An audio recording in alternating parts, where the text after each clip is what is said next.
Hari ini kita akan review bagaimana jalannya perdagangan di sepanjang hari ini.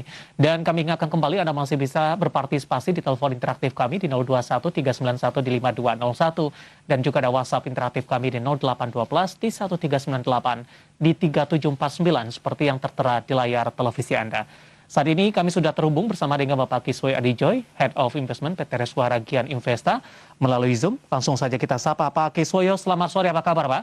Ya, selamat sore. Baik dan sehat. Pak Kiswoyo, hari ini merupakan hari ketiga aktivitas perdagangan di bulan Desember, bulannya window dressing. Bagaimana Anda melihat performa indeks harga saham gabungan sampai hari ketiga di Desember ini, Pak? Hari ini juga kembali mengalami tekanan, level 6.600-an belum mampu dipertahankan. Sebetulnya ini koreksi wajar, jadi dari akhir November sampai awal Desember itu masih agak low karena kita tahu bahwa high-nya IHSG bulan kemarin November itu 6750 dan target saya akhir tahun ini cuma sampai 6.800, jadi hanya tinggal 50 poin lagi. Itu hal yang sangat mungkin untuk dicapai karena itu saya sudah menghitung dari awal tahun. Misalnya saya sudah bilang bahwa akhir tahun paling hanya sampai 6.800. Biarpun mungkin saat-saat ini ada banyak orang yang berusaha mengupgrade, mereka bilang akhir tahun IHSG bisa 7.000. Cuma saya bilang 6.800 saya masih tetap sama. Dan kita memang lihat level psikologis IHSG di bawah itu dan 6.500 itu sepertinya masih dijaga dengan sangat kuat. Kemarin sempat turun di bawah 6.500 tapi cepat-cepat dibonek lagi ke arah 6.500 ke atas. Jadi itu masih menjadi support kuat karena level psikologis bawahnya lagi adalah 6.000 dan garis tengahnya 6.250. Dan itu kemarin IHSG kemarin waktu akhir bulan Desember sempat koreksi mendekati ya. Jadi sudah sempat 64 sekian lah. Ya. Itu sudah mendekati, jadi ini saya rasa adalah hal yang wajar koreksinya. Dan kita masih on the track, artinya karena dengan akhir November kita sudah merah, Desember ini biasanya selama 20 tahun terakhir itu hanya 1 tahun kita merah, jadi selalu hijau terus bulan Desember.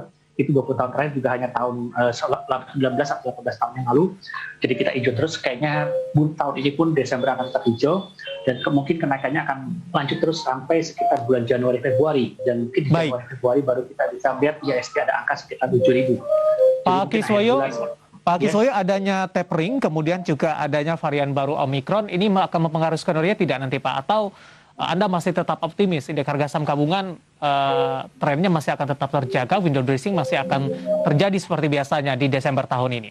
Nah, jadi begini, memang kadang-kadang ada orang ketakutan sesaat. Jadi kalau kita bicara pertama tapering itu kan artinya kenaikan suku bunga. Tapi sebelum kenaikan suku bunga ini cetak duitnya dikurangi dulu cetak duitnya pemerintah Amerika, Bank Sentral Amerika cetak duit kan kemarin itu waktu masa krisis 120 miliar US dollar setiap sebulan sekali cetak duit. Kan itu dikurangi terus kan $15 per bulannya sampai nol, tidak cetak duit. Kalau tidak cetak duit baru mungkin dalam waktu 3 bulan sampai 6 bulan baru akan menaikkan suku bunga. Nah, itu adalah bagi sebagian orang itu sinyalnya negatif. Tapi saya bilang kita harus lihat sisi positifnya apa. Ketika cetak duit dikurangi sampai akhirnya berhenti total, tidak cetak duit lagi, lalu setelah itu menaikkan suku bunga, itu artinya ekonomi Amerika Serikat tumbuh, ekonomi Amerika Serikat pulih. Jangan lupa ketika ekonomi Amerika Serikat pulih itu akan menggerakkan ekonomi dunia juga. Jangan lupa juga Biden kemarin sudah mengumumkan untuk 1 tahun ke depan akan ada proyek pembangunan infrastruktur sama seperti kita Pak Jokowi. Dan juga Cina dulu sudah melakukannya 1, ini Amerika ya, Biden itu kemarin sudah disetujui oleh Kongres juga dan DPR 1,2 triliun US dollar. Itu akan memicu permintaan metal ya, komoditi metal untuk membangun infrastruktur. Dan jangan lupa juga artinya ekonomi Amerika Serikat akan tumbuh kencang juga, dan kalau tumbuh kencang itu akan mendorong pertumbuhan ekonomi dunia. Kenapa? Karena kalau kita tahu bahwa penduduk Amerika mungkin hanya 1/5-nya penduduk Cina. Tapi dari sisi konsumsi, itu Cina itu hanya 1/3-nya Amerika. Jadi artinya penduduk Amerika boleh lebih sedikit daripada Cina, tapi dari sisi konsumsi itu mereka gede banget. 3 kali lipat lebih banyak daripada Cina. Otomatis ketika konsumsi gede itu nggak mungkin dari barang dalam negeri, pasti impor barang dari mana-mana.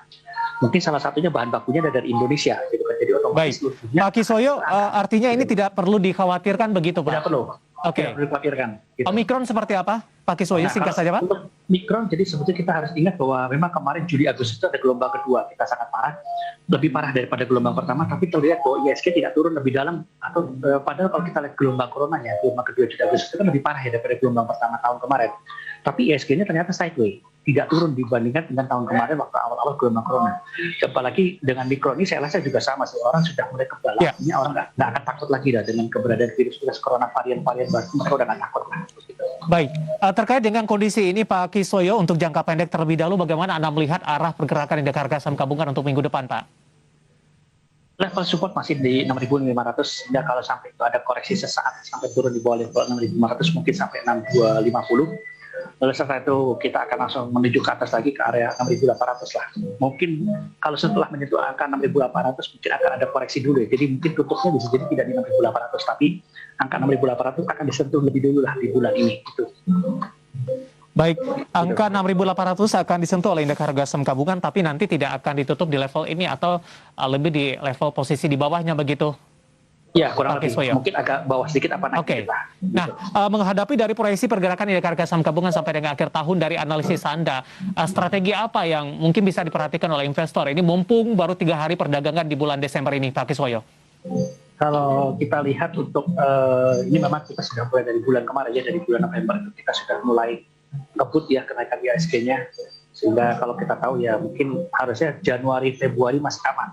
Mungkin Februari ya, mungkin Februari akan ada koreksi, Februari Maret lah akan ada koreksi lah begitu untuk IHSG. Jadi setidaknya nih kalau ada koreksi saat ini ya waktunya untuk membeli saham blue chip ya, model kayak Astra International, Telkom, BRI, BCA, Mandiri, BBNI. Baik, kita fokus ke blue chip dulu lah gitu. Oke.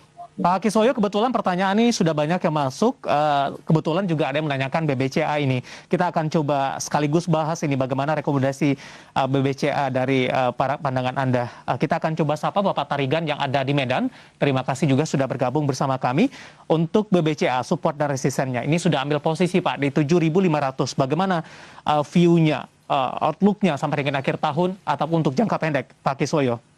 Kalau supportnya sih ada di 7275 untuk BBCA, terus ya memang atasnya saat ini di 7.500. Tapi kalau kita bicara view sampai tahun depan tuh dia akan bisa melewati harga high tertingginya lagi sepanjang masanya sampai 250. Jadi memang kalau sudah beli di 7.500 beli ya mau nggak mau, kalau mau beli lagi di 7275 lah beli lagi di situ. Kalau mau average down kayaknya level 7.000 menjadi support kuat dia, dan kayaknya nggak akan ditembus sih sebelum nanti ada koreksi dalamnya. Seperti itu. Jadi kalau mau ya, kalau ada duit di average aja, suatu simpan. Nanti harusnya sih bisa naik, karena kalau kita bicara target tahun depan itu harusnya dia bisa naik di atas 8250 gitu. Baik, sudah ambil posisi di 7.500 dengan posisi penutupan hari ini, Pak Kiswoyo. Anda rekomendasikan average down di level berapa, Pak? 7275 lah kalau mau average down aja begitu. Oke, 7275 hari ini melemah di 1,67%, di 7.375. Bapak Tarigan di Medan sudah ambil posisi di 7.500. Averaging down direkomendasikan di level 7.200-an. Artinya tunggu koreksi lebih dalam lagi, dan lagi-lagi keputusan investasi tetap pada tangan Anda para investor dan trader pasar modal Indonesia. Pak Kiswoyo, saya akan coba cek juga ini masih ada tidak yang menanyakan untuk saham-saham blue chip ini yang mungkin nanti bisa menjadi salah satu referensi bagi para investor dan trader. Pertanyaannya adalah di luar dari perbankan, Pak Kiswoyo, Anda sebutkan juga ada Astra International tadi, kemudian juga beberapa sektor lainnya. Anda ini lebih menjagokan yang mana, Pak, untuk koleksi saham-saham yang memang menjadi pilihan utama terlebih dahulu dalam menghadapi window dressing di tahun ini? Astra International dan Telkom itu menarik. Karena kalau kita lihat selain BBRI BCA, jadi BBRI BCA kan buka sekitar 9% ke IHSG, terus yang nomor 2-nya itu adalah Telkom di level 7%-an, lalu Astra International dengan Mandiri dan BBRI itu sekitar 5%-an. Jadi itu menarik Telkom dan Astra, tapi mungkin Telkom karena harganya, Telkom harus menunggu di bawah level 4.000, itu baru menarik dibeli, memang agak alok ya. Tapi kalau untuk Astra International saat ini sudah bisa beli sih, karena level di bawah 5.800 itu menarik sekali untuk Astra International, seperti itu, selain bank ya gitu. Astra International hari ini ditutup melemah di 1,71%, di 5750. Level entry yang Anda rekomendasikan untuk Astra, Pak Kiswoyo? Itu di bawah 5.800 aman kok untuk dibeli kok gitu. Dengan target price terdekat, Pak, atau mungkin sampai dengan akhir tahun? Ya 6.000-an lah, kalau akhir tahun 6.000, kalau kita bicara tahun depan mungkin bisa 6.500 sampai 7.000-an sih, seperti itu. Baik, di sisi lain Anda juga rekomendasikan Telkom, di mana Telkom di penutupan sesi kedua hari ini juga tertekan cukup dalam di 2,16%, tapi level 4.000-an masih mampu dipertahankan, Pak Kiswoyo. Analisisnya untuk Telkom? Ya betul, level 4.000 lah saya baru merekomendasikan beli, atau 4.000 ke bawah ya, kita barusan beli. Akhir tahun mungkin antara sekitar 4.200 sampai 4.500 ya, kalau kita bicara tahun depan mungkin bisa di atas 5.000 sih. Oke. Masih cukup lebar range yang untuk dikejar oleh Telkom, 2,16 pelemahannya 4.070, dan ada proyeksi ke 4.500 untuk Telkom, dan lagi-lagi keputusan investasi tetap ada di tangan Anda para investor dan trader pasar modal Indonesia. Pak